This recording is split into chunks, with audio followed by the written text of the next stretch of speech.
Hello, everyone. Joining me today at Indian Link is someone who has put his hands up for the top job in New South Wales politics as Premier of the state, Chris Minns. Chris is the leader of the Labor Party, and if all polls are to be believed, is en route to be the 47th and the next New South Wales Premier. Welcome to Indian Link Media, Chris. It's great to be with India Link Media. It's a real privilege to be on. Thank you so much. Now, Chris, there is a school of thought that opposition politicians know that the party will not get into power until the electorate gets sick of the government and throws them out. But why should the New South Wales government be kicked out? New South Wales has got a strong economy. All the major credit agencies like Moody's and S&P Global have given a AAA or AA rating with a stable outlook. And this is, after all, COVID lockdowns, floods, and fire. We have a strong, stable government. And as they say, it's the economy which people think about. So why change? Well, I think if the government's making the case that the economy is strong for working people and therefore they deserve re-election, they should be really reckoning with the fact that people are working harder than ever before, but going backwards in terms of their purchasing power and their ability to live, thrive, and survive in a place like New South Wales. But Chris, that's nothing to do with the government. Inflation is something which is a federal issue, not a state government issue. Am I right on that one? Oh, you're just going to have to let me finish because it's really important I'm able to get my messages across. So I think if you're looking at an economy at the moment where inflation is high and the ability for people to meet their obligations is getting harder and harder, a lot of people look at the state government's contributions to all of that. And when fees, fines, taxes, charges, tolls are all up, and I'll give you an example. Fees, charges in New South Wales and fines in New South Wales went from about 300 million to about 800 million over the time of this government. You're in a situation where tolls have increased above 4% in line with inflation. If inflation comes below 4%, guess what? Tolls stay at 4%. So I think the government's got to make a case about their record, even in a challenging economic environment. And I think if you or others are saying that families are doing it easy and therefore the government deserves re-election, I think that's a big misreading of what many people are going through. Chris, in terms of what do you think are the three main issues facing concerning the voters for this election? So the big issues, as far as I see, is cost of living. And for many families, particularly from the state government's composition, it's very difficult for them to make ends meet. I look at electricity privatisation in particular, the sale of essential infrastructure in the state.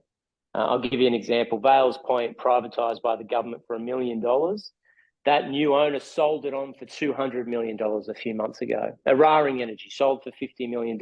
New South Wales government tried to buy it back for $230 million. If you're an Endeavour Energy company customer, we know that private company is charging super profits on top of the bills that go to regular consumers, 15% a year, $200 out of your back pocket. So as far as the state government's concerned, there's a lot of imposts on regular families, and the cost of living is the number one issue for tens of thousands of people. I mean, I think it's led in a weird way to the government deciding that they were going to take action in relation to grocery prices. Now, grocery prices are not the state government's responsibility. And if they had a plan to drop grocery prices, surely they should have done it before today. Chris, what would be your plan to bring the prices down or ease the cost of living? Well, we've announced first home owners tax cut, $650,000 to $800,000 threshold. Don't pay any stamp duty on a first home buyer in New South Wales, and a reduced amount up to $1 million. Secondly, we've put a toll cap in place. We don't think it's fair that for those communities that have to use toll roads in New South Wales, that they have to pay an enormous amount of money just to get to and from work. And you'd know that the Opal system in New South Wales, the public transport system, has a $50 toll cap. We don't think it's fair that consumers and motorists in New South Wales are getting absolutely gouged as a result of that privatisation. We've got more to say on energy in the next little period of time. And we've announced a energy security corporation for the state, which will put downward pressure on power bills into the future. That's about us looking down the runway about what's coming and seeing if we can do everything we can to get off this roller coaster ride of price rises, where consumers see them fall in one instance and then radically increase the year later. Right. Chris, there's been a A lot of discussion about better representation in politics, more women, more people of color, more migrants. And yet, high-profile mainstream politicians continue to be parachuted in, even in migrant-heavy seats. We all know about the federal seat of Fowler and Christina Kennelly. What are your thoughts over here? Yeah, I mean, look, I think most fair-minded voters would recognise that as the state leader of the party, I'm responsible for state pre-selections, not federal pre-selections. And we've got a wonderful team that's running for us at this upcoming election campaign. We've got broad diversity across the different groups in Sydney. We've got, I think, about 48% of our candidates are women. Now, look, we don't put out media releases trumpeting this or trying to get a pat on our back. And I'm only responding to it because you asked me. But because you asked me, I think that it's important to state that you need to have a team that looks like the community that you hope to represent. And I'm confident that Labor does have that. Talking about the Indian Australian or the South Asian community, what do you think are their pressing needs? Well, I don't propose to speak on behalf of a community that's over 600,000 strong. And there are obviously many needs within it. My sense is that many of the traditional issues that the rest of the community in New South Wales are dealing with are being felt with by the Indian Australian community. I've already spoken about cost of living. I want to speak a little bit about education. Now, we used to be ranked third in the world when it came to reading. We're now ranked, science. We're now ranked 23rd. We were ranked 6th in the world when it comes to reading. We're now 23rd.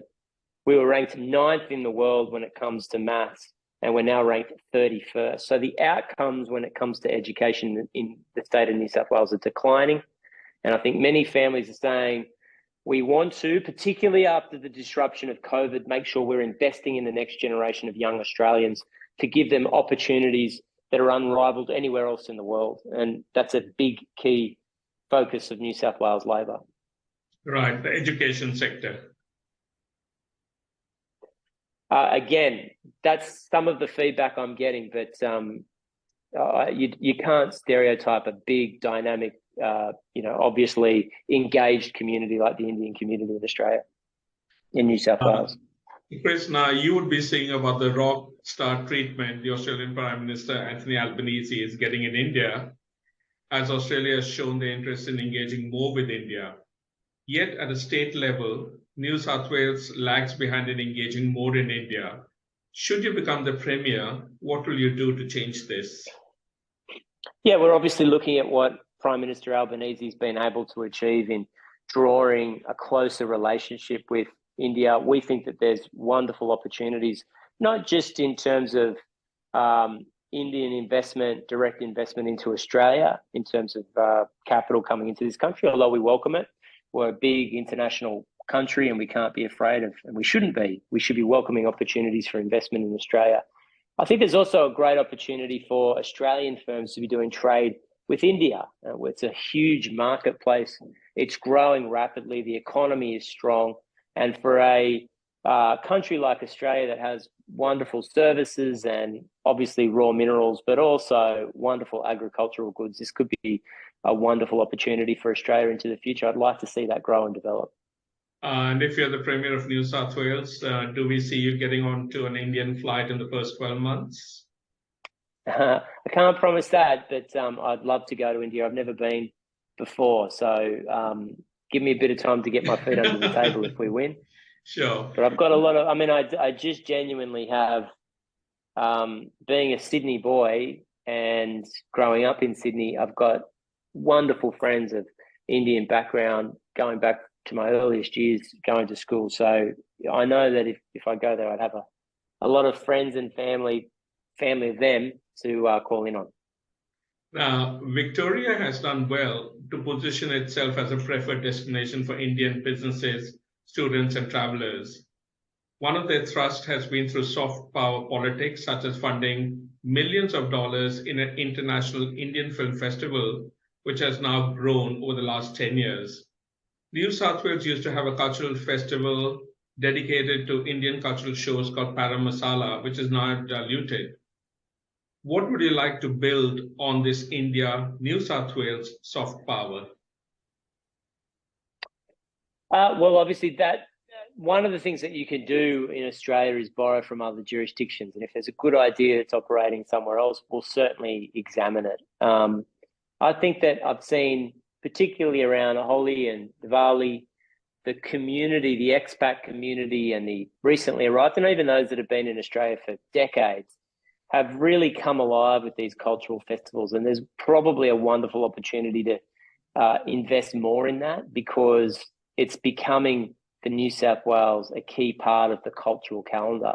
And if there's a residual economic benefit associated with that, well, we'd be crazy not to take advantage of it. It's one of the big advantages New South Wales has as a multicultural community, that we have people from all over the world, and this big, diverse, engaged Indian Australian community is a big asset for us in New South Wales, and one we should be looking at. Listeners, I'm chatting with Chris Minns, leader of the Labor Party, about the forthcoming New South Wales elections. Chris, what inspired you to get into politics? Who inspires you? Well, I mean, I was interested in politics from a young age. It's probably not a particularly cool thing to say. I know most people say they're not really interested in politics in Australia, but I was, and I've always found it interesting, and I always found the Labor Party interesting. I saw Paul Keating, when he was the Prime Minister of Australia, when I was a young man, lead the nation. And I guess my message, particularly when I go to schools, is I was interested in sport when I was a kid, but there's always going to be about 4 or 5 children in a school classroom that have got an interest in politics, and it might be Labor, but it might be Liberal as well. I always try and encourage it, because if those who've got an interest in politics don't play a role and don't play a part, then the nation moves out of something. And I think that there are a lot of good people involved in politics, but we want the best people available to run for office. So that was my experience. I always had an interest in it, and I encourage it in my kids and anyone else I meet. Who inspires you? Who inspires me? I guess I'm inspired by my mum and dad, actually. My mum was a legal secretary, and her father, my grandfather, said, you should go to night school and become a lawyer yourself. And she did become a lawyer, and she opened her own law firm, and then her younger brother joined, and then her older brother joined, and then her nieces and nephews run it. And I think that was pretty special. And to see that as I was growing up, you can in a place like Australia follow. It sounds a bit corny, but you can follow your dreams. It's a wonderful place to live in. It's the best country in the world. I believe you followed your dreams. You had a mullet. I've been hearing about it on the radio recently. I did have a mullet just during lockdown. It's funny. It's funny. You never would have thought that maybe 3 or 4 years ago, the idea that hairdressers would be closed down and you couldn't leave your house. I mean, we never would have predicted that. But anyway, that's life. So was that the first thing you did after lockdown? Get a nice haircut or take your wife out for dinner? Which one came first? Took my wife out for dinner. I let the hair go for a few weeks, actually. Yeah, I was enjoying the locks. Now, just checking on your Indian links, Chris. Any Indian book or movie which you have watched? I'm not huge on Bollywood. No, I've read some Booker Prize winning Indian literature over the years, but I'm really going to have to get up to speed. And perhaps my job now is to look to India Link and get some suggestions. We'll give you quite a few. There are a few Bollywood movies which I'm sure you can. I believe you play a favorite of guitar also. Akka Daka is your favorite band. Yeah, I do. Well, little kid. Don't play as much as I used to, but I still enjoy it. It's good fun. That'll be great. Any Indian words you know, or any Indian personality who inspires you? Well, I know Namaste, obviously. I don't pretend to know Hindi. I mean, there's a couple of good friends of mine from my electorate that have explained to me the phonetic basis for Hindi, and they say, look, it's actually, it's a script that you can follow, and it's easier than you think, and it's not a tonal language. But I'm never going to be able I to think get my we'll head around it. get you to watch a few Bollywood movies, learn the language, and then maybe do a Bollywood dance also. Oh my goodness. No, they couldn't do it. I mean, look, Indian personalities. I mean, I've looked closely at Indian politics for a long time, so I've obviously seen the example of Gandhi back in the day and read quite a few of his books, and that movement and the celebration of Indian independence is still an important day for India and the diaspora around the world, and I'm glad that it's celebrated here in New South Wales at the same time. Now, any message to the Indian Australian community? I think the big message from me as the Labor leader is that you've contributed so much to modern Australia, and we're so grateful that you're here. And it might be your second or third generation, or you might have recently arrived after conducting study in New South Wales, but you're warmly welcomed. Look at I don't like to speak in stereotypical ways about communities, but given the characteristics I see from the Indian community in Australia are so strong and so specific, and it's around hospitality, it's around welcomeness and hard work. And in terms of people that you want in your country to build what Australia can become, the potential that we have in this nation, there's just no one finer than the Indian community in New South Wales in particular. We're very, very lucky to have you. And for those that have arrived recently, we're grateful that you've chosen Australia as your home. Thank you, Chris. On behalf of the Indian Australian community in New South Wales, thank you for your time and all the very best for the 25th March elections. I really appreciate it. It's going to be a big challenge for us, but we've been energized by it, and I've just enjoyed so much speaking to the Indian Australian community. I always feel welcome. I always feel excited. It's such a fun time, and to be welcomed into your homes and businesses and community has been a real privilege. Thank you, Chris. Thank you so much.